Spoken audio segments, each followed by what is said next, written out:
Hello everyone, good morning, good day. How are you? I hope you're all doing well. And I also hope as you watch this video, you have with you your pen or pencil and as well as your paper, no? For the purpose na mag-take kayo ng notes later on. Okay? So I'm sorry then if more on recorded lesson lang ako kasi laptop ko is outdated na, no? Sira siya. And lag masyado siya kapag nakakonect siya sa Wi-Fi. And how much more kapag mag-conduct ako ng online doon. Okay? And we also required na mag-duty sa school. So, mahina din ang internet sa school. So, I'm sorry talaga if more on recorded lesson lang ako. So, I hope you understand, no, my situation. So, ayan. Welcome once again to our recorded lesson. And before we proceed to our topic, no, let me present to you something. Okay, so first we have there, yan. So, ano kaya ito? What is this? Okay, this is a map. So, for instance, no, you are hiking with your friends and walang signal. So, ano yung gagawin ninyo para makapunta kayo sa location nyo na safe and tama yung daanan natin? So, hindi gagana yung phone, hindi gagana yung GPS natin kasi walang signal. So, ano kaya maaari natin gawin? Maliban sa merong tour guide. So, let's say wala kayong tour guide. Okay? So, most likely, di ba? Lalo-lalo na sa mga travelers or sa mga movies din na nakikita natin, usually, meron silang dala-dala na ganito. So, what is this? This is okay, very good. This is a compass. And itong compass na ito is nag-serve as guide, no? Or as a tool para sa mga traveler para tama yung direction na pupuntahan ninyo. So, usually, di ba, kapag yung mga common na compass na makikita natin, meron siyang red part dyan. Or yung needle niya is merong part na naka-color red. And usually, and same din sa mga naturo sa atin, di ba, dapat yung red needle na iyon is naka-point sa north. Okay? So, bakit ba? Bakit nag-move yung ating needle sa compass? So, as we all know, di ba, a compass moves because there is something within this planet, itong Earth natin, that guides it to move, yung needle ng ating compass. Okay? So, bakit kaya? No? What is the principle behind? So, if we are to make our own compass, then we have to know what that guiding force is, no? So, we need to know what is its use. Bakit mayroong ganun na force? At saka, anong force ba iyon? So, that's why, this morning, our topic will be about fundamentals of magnetism. Okay? So, since we are done with our first 3 modules for third grading period, and most likely about yung sa electricity, no? The electrostatic force, and how the electricity behaves or yung mga currents natin. So, this time, I welcome you to our new topic which is under Module 4.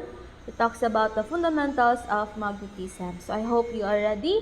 So, sit back and relax now. And please listen until the end. Okay? Ayan. So, our learning objective is that at the end of the lesson, the student should be able to differentiate electric interactions from magnetic interactions as well as the interaction between magnetic poles. Evaluate the total magnetic flux through an open surface and explain why magnetic flux values on a closed surface is 0. And lastly, the student should be able to describe the motion of charged particle in a magnetic field in terms of speed, acceleration, cyclotron, radius, and frequency, and kinetic energy. So, masyadong marami siya, no? Pero kayanin natin to. Okay? So, to start, ano ba itong magnet? Nakakita na ba kayo ng magnet? I'm sure nakakita na mostly of us, no? Nakakita na tayo lahat ng magnet. So, you see magnet, this is a material that is capable of interacting with other materials. And usually, nag-interact siya sa mga anong object? Mga conducting materials, no? Like coppers, mga steel, okay? Yung mga bakal natin, no? And also, yung interaction ng mean dito is based on the polarized influences. So, ano ba yung polarized na yan? Okay? So, si magnet, meron din siyang property, no? Or interaction na attraction or repulsion. And also, si magnet usually made from iron, steel, and etc.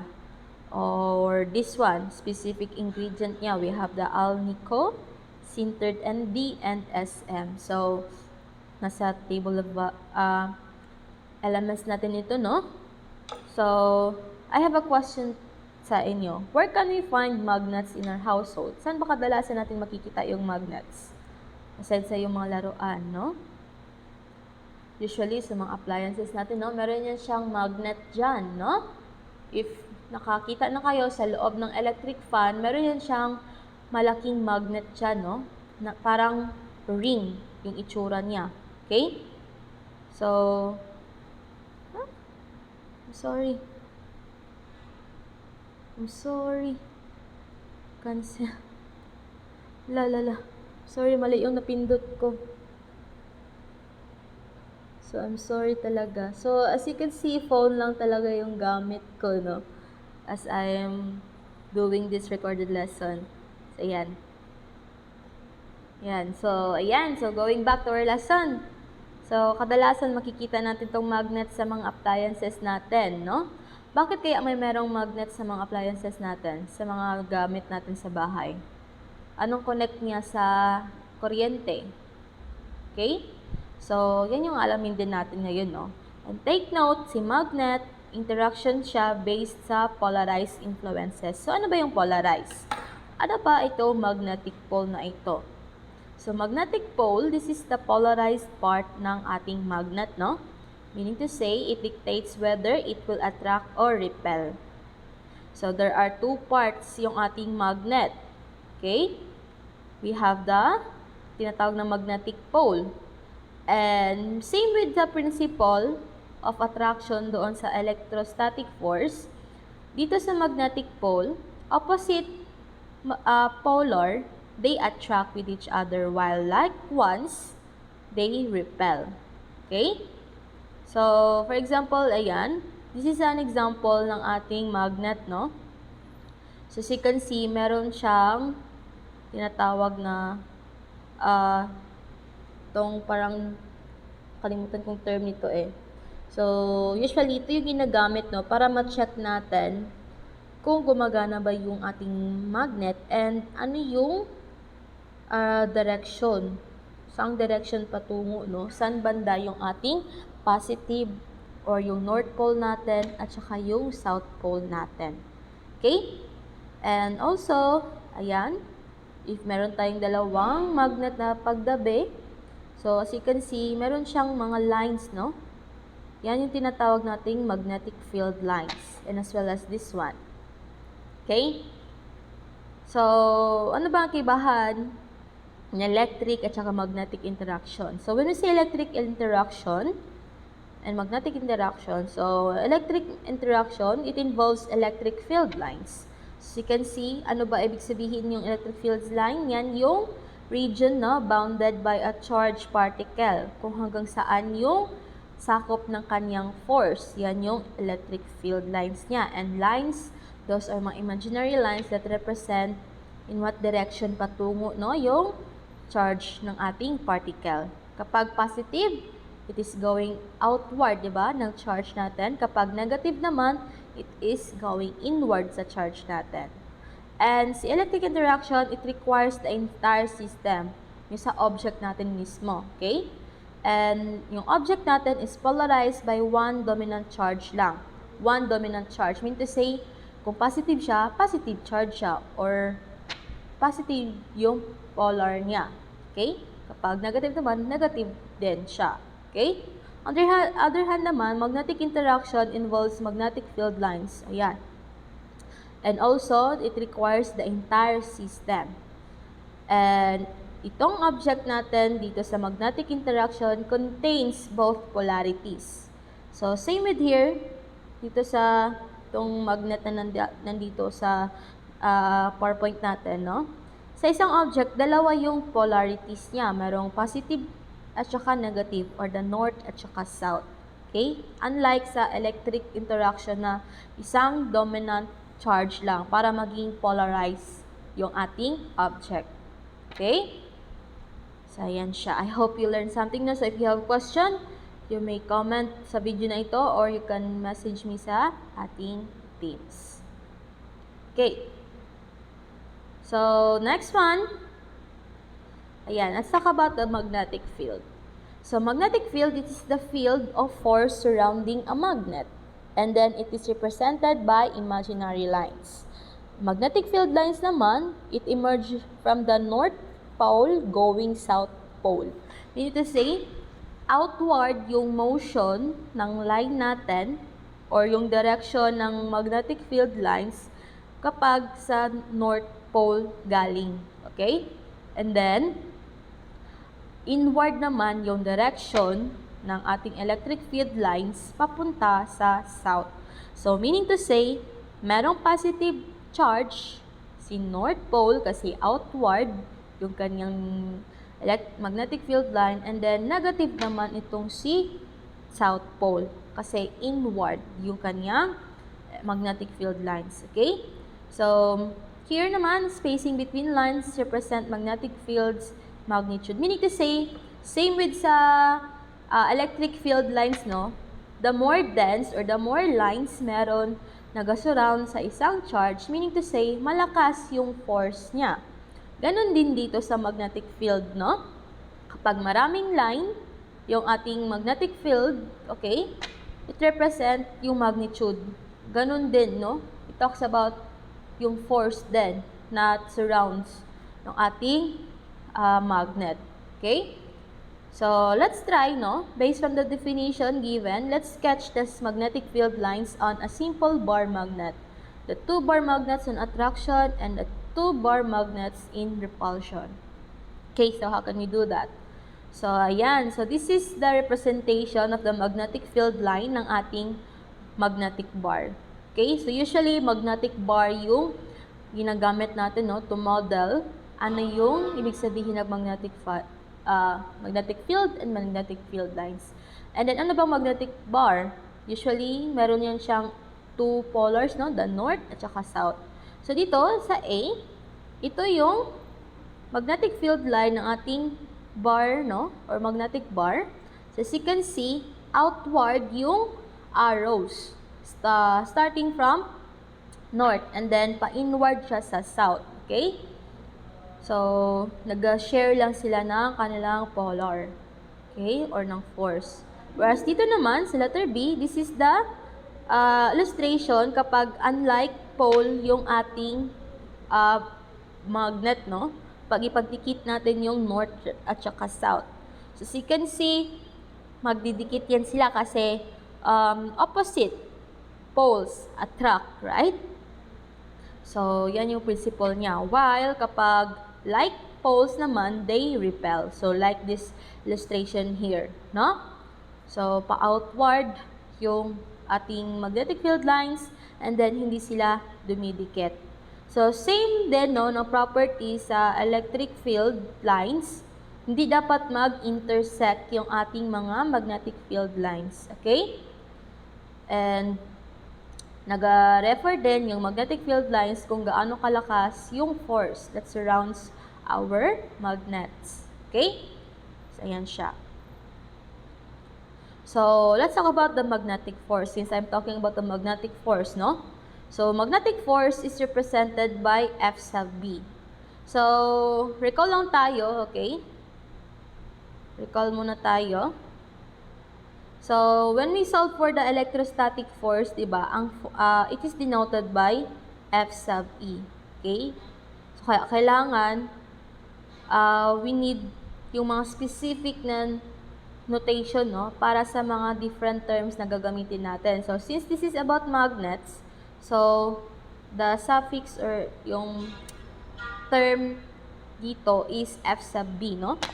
And si magnetic force is perpendicular with magnetic field and velocity. So, meron ditong include. So, merong inclusion dito sa ating magnetic field. Magnetic force is yung magnetic field tsaka velocity. So, magnetic force is influences a moving charge to change direction. So, yung forces niya, forces it take to take a circular path or a speed, and kinetic energy remain constant, no? So, we can use yung right hand rule dito para malaman natin ano yung direction ng ating magnetic field at saka yung velocity niya. Okay? So, take note that the force, okay, the magnetic force is perpendicular sa plane ng ating velocity at saka ng ating, so what is B? Okay. Yan yung ating magnetic field strength. Okay? Magnetic field strength. So, to solve for the magnetic force is we have this formula. F sub B is equal to absolute value ng charge times V, where it stands for velocity or speed ng charge natin, times B, which is about the magnetic field strength. And yung unit ng ating magnetic field strength is Tesla. So, 1 Tesla is equal to 10,000 joules. Okay? So, kung hindi naman ito yung maaari natin gamitin, pwede din naman ito, no? So, you have mv squared divided by r, where m is the, ano kaya yung m? Yan yung mass. Okay? So, another formula to solve for the magnetic force given yung theta, okay? So, we have the charge times V times B, sine theta. Okay? So, let's have an example. If the Earth's magnetic field has a strength of 65 microtesla at the surface, what is the velocity of a free proton if the Earth exerts a force of 35 Newton to it at an angle of 30 degrees? Okay, so ano yung mag-given natin dito? So, meron siyang magnetic field strength, 65. Okay, so that is our B. 65 microtesla. Tapos, meron din tayong force. Okay? Magnetic force, which is 35 Newton. And ano pa? Meron ding theta, okay? Which is 30 degrees. So, sorry sa lighting ko, no? Mahirap kapag phone lang. So, ang hinahanap natin dito is yung velocity ng ating free proton. So, anong formula ang maaari natin gamitin para dito? Is it the first, the second? Meron mang theta. Okay, very good. So, maaari natin gamitin dito is itong second, no? Which is the magnetic force is equal to charge times velocity times magnetic field strength times sine theta. Okay?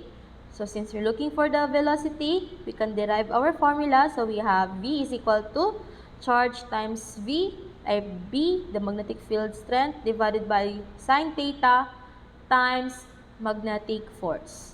So, since meron tayong mga given, we could substitute that to our formula. So, meron tayong V is equal to yung charge natin, proton, okay? Proton yung hinahanap natin dito.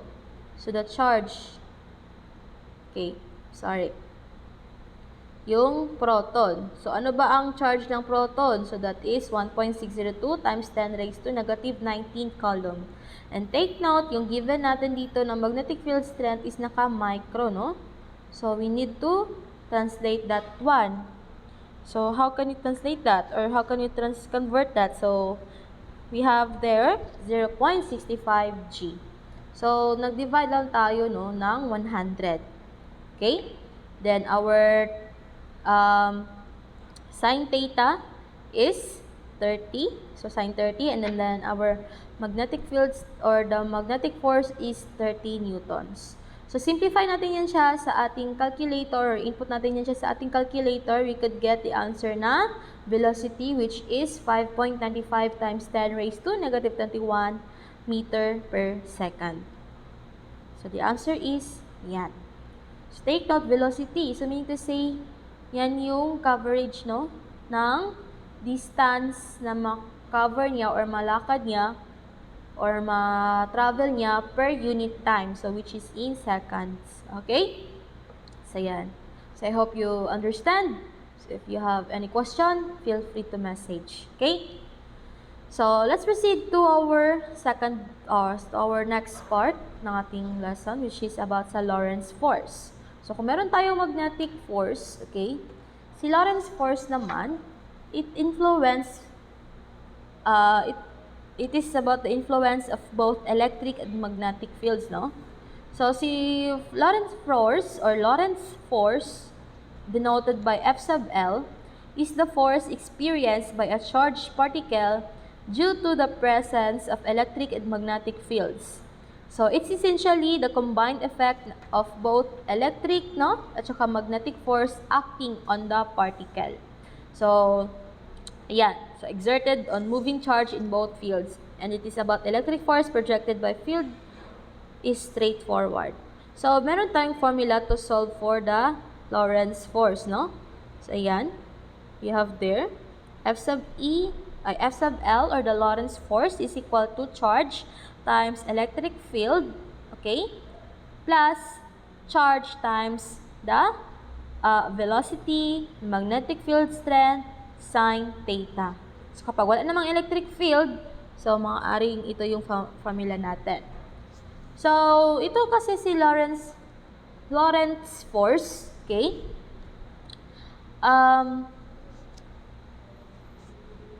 there are a couple of important things to note about the Lorentz force.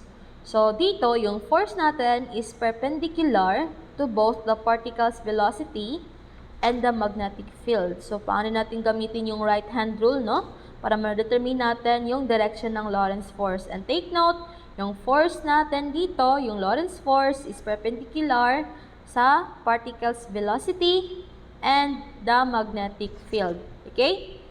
And also, a stationary charge or a charge moving parallel to the magnetic field experiences zero Lorentz force. So, there are numerous applications din, no, ng ating Lorentz in electromagnetism, including yung understanding the motion of charged particles in accelerators and particle beams. And also, to design devices that manipulate charged particles such as mass spectrometers and electron microscopes. So, ito lang, no? Ito yung diagram ng ating Lorentz force. So, meaning to say, meron tayong magnetic field, syempre, no? And then, merong dadaan na charge dyan. Okay? So, this will cause the particle movement sa ating electric and magnetic field. So, itong motion na ito, okay, is what we call yung effect ng ating cyclotron. So, ano ba itong cyclotron na ito? Cyclotron is a machine that accelerates charged particles to high speeds and energies. And then, invented siya ni Ernest Lorentz in the early 1930s. And it uses a combination of electric and magnetic fields to achieve this. So, meaning to say, so, balik muna tayo dito later on, no? So, ito yung ating cyclotron, no? Meron itong component na ito is consist of a cylindrical vacuum chamber with two hollow D-shaped metal electrodes called Ds. So, yan siya. Sorry, ayan. So, saan dyan ang Ds na yan? So, ito. So, you can see sa diagram natin. So, they are facing each other, no, with a small gap between them. So, ayan. So, you can see. So, hollow yan siya, no? Hollow na D-shape. Meaning to say, walang laman or bakante yung sa loob ng ating disk. Okay? So, sorry. As you can see dito, hollow yan siya. Okay? And also, a strong electromagnetic surrounds the chamber, creating a constant magnetic field. So, meron tayong force din na galing sa ating magnets. So, you have the electromagnetic, no? Connect dyan. So, in reality, ito yung kanyang itsura, no? Okay? So, saan ba ito siya kadalasan makikita? Or saan ito siya ma-apply? Okay? So, usually, makikita natin itong cyclotron natin sa mga, saan kaya? Sa ating mga generators. Okay?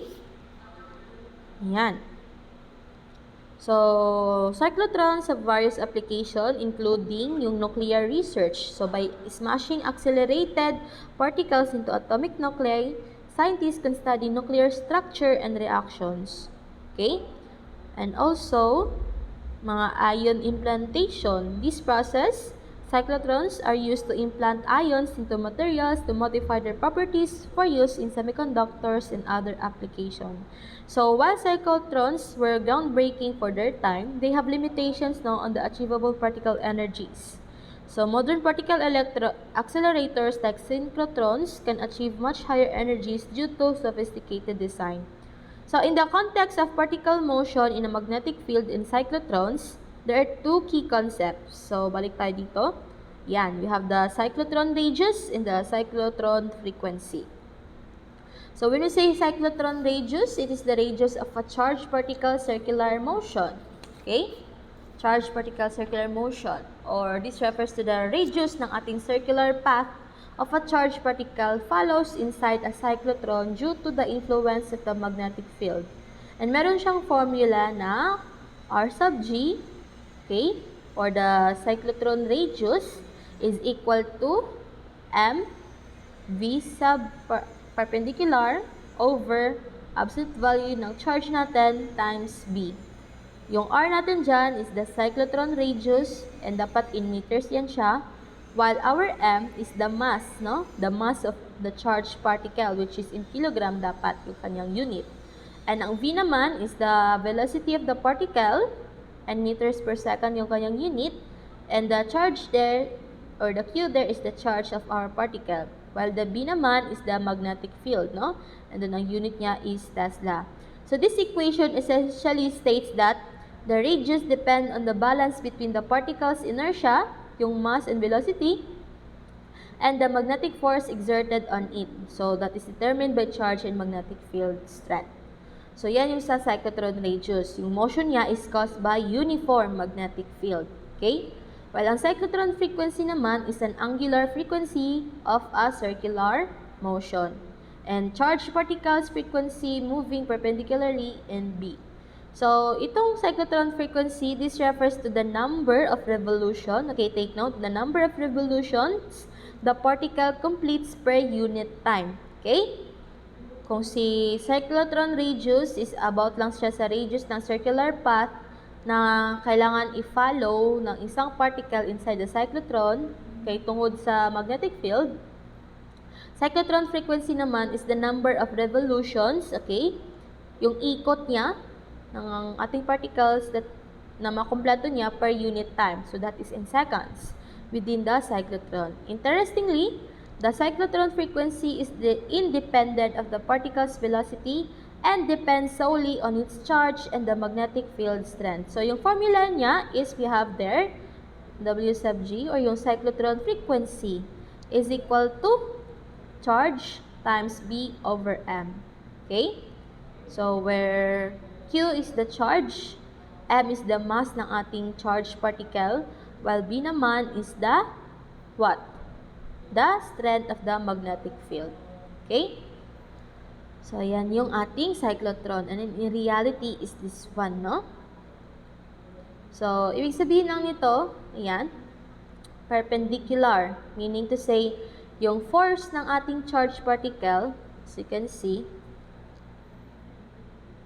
yung force ng ating charged particle, okay, for example, ito yung ating charged particle, yung force niya is perpendicular sa kanyang velocity. So, in this direction, yung movement ng ating, ng ating charge. So, perpendicular siya sa kanyang force. Okay? So, let's try this one. Ayan. Ito yung kanyang itsura. Ito yung graph, kumbaga, ng ating cyclotron, no? So, first, if magnetic force is equal with circular motion of the charge, So, yan yung kanyang itsura. The second one naman is if a magnet force is weak against circular motion of the charge. And last one is if magnetic force is strong against circular motion of the charge. Okay? So, let's try one. Let's try this one. Compute and describe the following paths taken by a moving charge particle inside a mass spectrometer as shown by the formula. So, using the values below. So, ano kaya yung ating cyclotron frequency at saka ng ating cyclotron radius. So, yung given natin na radius ito is number 1, r is equal to 1, 2 is r equal to 100, and 3, r is equal to 0.01. So, yan. So, ito lang yung kanyang illustration, no? Or kanyang diagram. If meron siyang specific na value ng kanilang radius. Given na yung ito na mga given. Okay? So, yun lang. So, that's it. That's for the first part ng ating lesson. So, we are able to define what is Lorentz force. And Lorentz force is the force experienced by a charged particle due to the presence of electric and magnetic fields. Okay? So, how does a charged particle move in a magnetic field? In an electric field. So, nagdepende, no? Yung ating charge kung malakas yung mga nearby, kumbaga na charge din nila. Okay? So, yan siya.